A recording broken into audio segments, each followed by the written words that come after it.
Mga idol, may isang Warriors player na halos walang nakakapansin pero sa huling 4 na laro niya sa NBA, tumira siya ng 48% mula sa 3-point line. At sa G League, nag-average siya ng 17 points at 6 assists sa kada laro. Kilalanin natin ang 6'1 guard na unti-unting nagpaparamdam sa rotation ng Warriors. Itong si LJ Cryer. Sa ngayon, hindi siya big name obviously sa NBA. Pero sa mga huling laro kung saan nabigyan siya ng meaningful minutes sa Warriors, unti-unti siyang nagpapakita kung bakit pwede siyang maging bagong scoring weapon nitong Dubs.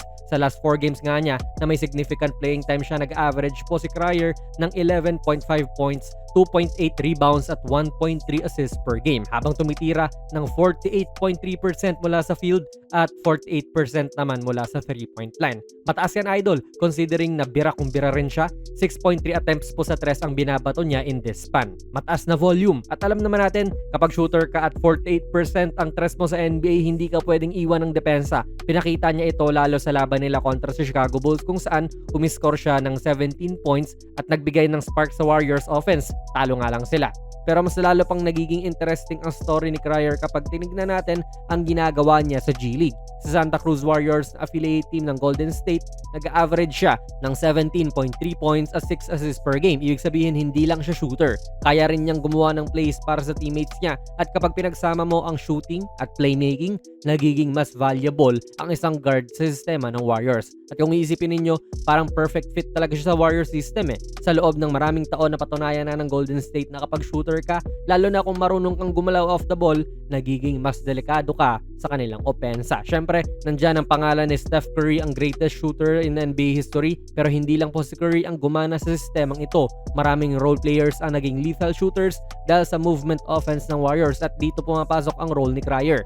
Hindi siya scorer na kailangang hawak yung bola talaga ng matagal.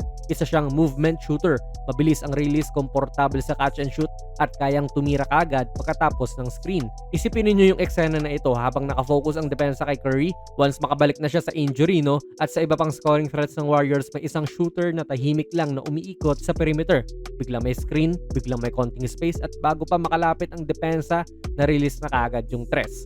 Ganito ang role na pwedeng punan ni Cryer sa Warriors rotation. Oo, hindi magiging madali ang magkaroon ng consistent na role sa NBA. Marami siyang kaposisyon lalo dito sa Warriors. Mas mabilis ang laro, mas mahigpit ang depensa at mas maliit ang espasyo kumpara mo sa G League o college basketball.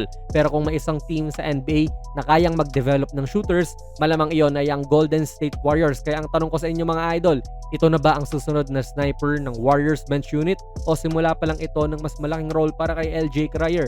Isa lang ang sigurado idol, kung magpapatuloy po ang shooting efficiency niya sa NBA at ang production niya mula sa G League, posibleng may bagong shooter na naman na nahanap itong Warriors. At alam naman natin, kapag nadagdagan ng shooter itong Golden State, mas nagiging delikado sila. Kaya ano po masasabi niyo mga Warrior fans dito kay LJ Cryer? Ilagay niyo lang po ang inyong mga komento sa ating comment section. Kung nagustuhan niyo po ang ating video ay pakipindot na lang idol ng like button, mag-subscribe ka na rin sa ating channel.